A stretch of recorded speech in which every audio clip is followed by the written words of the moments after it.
First of all, you guys had a recent analysis of, I think, a blockade scenario and the cost. So even examining a scenario less than war per se, or conventional, certainly strategic war, I forget what the overall cost, but they were incredible. $3 trillion, right? These are the stakes at the low end of conflict. Think about the stakes at the high end of conflict. I take your point about FDI. I guess alternatively, there's never a better time to put in place guardrails that will last regardless of what investment looks like over a 2-year period, over a 3-year period, or regardless of what administration's in place or who has control of Congress than right now, when it seems that people are more accurately assessing the risk of doing business in China. And the risk range from having your assets seized in the event of a Taiwan conflict to, as you know, the risks inherent to owning variable interest entities for which there are no shareholder protections, which are like VIEs are to real securities as like what real football is to fantasy football. Like it's just, there are risks that I think your average American doesn't understand.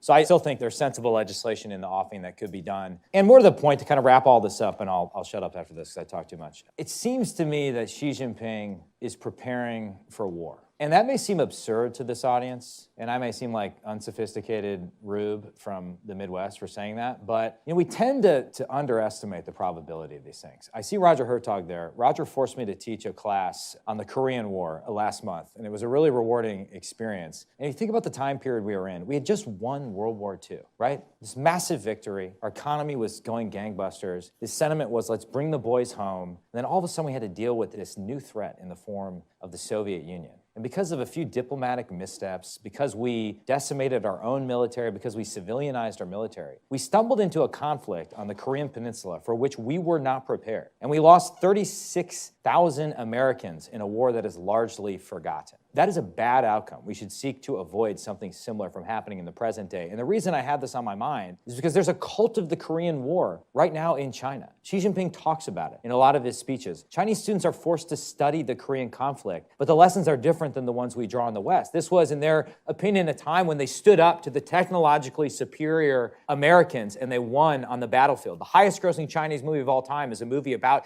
the Korean War, which tells the Battle of Chosin Reservoir in a slightly different way than we learned it as Marine Corps officers, right? There's something going on here that we need to take seriously. That's what the purpose of this trip is about. Because again, a war between our two countries would be absolutely horrific. And preventing that outcome, I view as one of my missions on this committee and in Congress.